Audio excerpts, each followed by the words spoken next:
Ei, hola, què tal? Canviem de tema. Hem de començar a partir d'avui a parlar de Drive. Drive, estic segur que molts ja ho coneixeu. Drive és una eina de Google que ens permet moltes coses, ¿vale?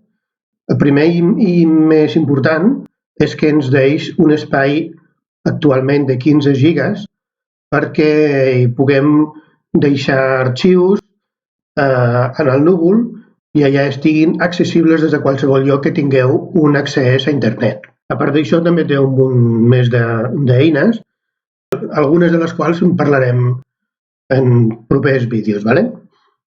El primer que necessitaríeu seria un compte de Google.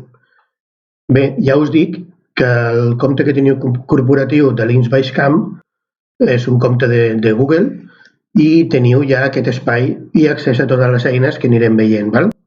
De totes formes, si no fos el cas, si volguéssiu començar de zero, el primer que hauríeu de fer seria crear-vos un compte de Google, ¿vale?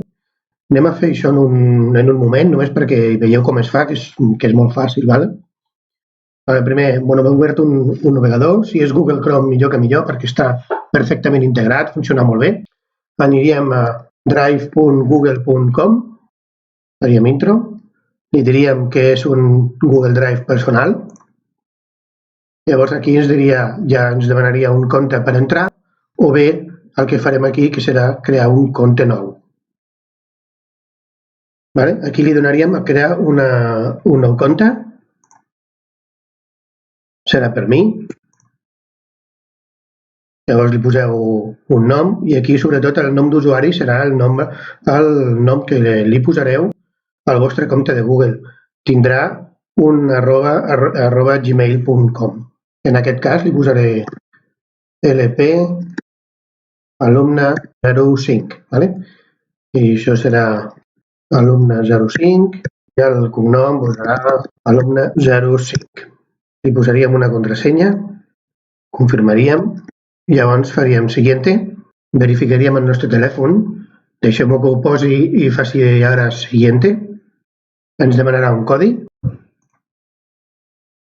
he eliminat el meu telèfon, li donaríem una adreça de correu electrònic de recuperació, si la voleu.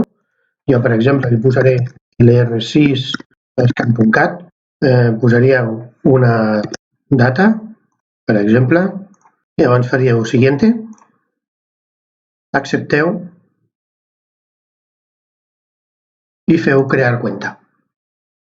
Confirmeu i al cap d'un moment us surt aquesta finestra allà, ¿vale?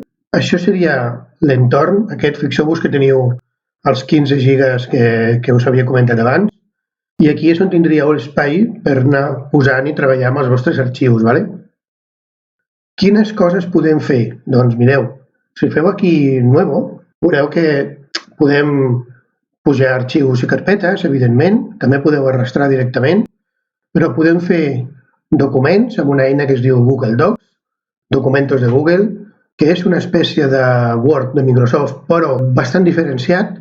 Per exemple, no té tanta quantitat d'eines com el Word de Microsoft, però en canvi té unes eines molt potents per compartir i de treball col·laboratiu. També podem fer fulls de càlcul, podem fer presentacions i bastantes coses més. Podem fer formularis, podem fer dibuixos, podem crear un Jamboard, que és una pissarra interactiva, podem crear una pàgina web amb Google Sites, per exemple, i més coses, d'acord? Algunes d'elles les anirem veient al llarg d'aquest curs. Com a introducció ja està, ¿vale? Ens veiem en el proper vídeo. Adeu!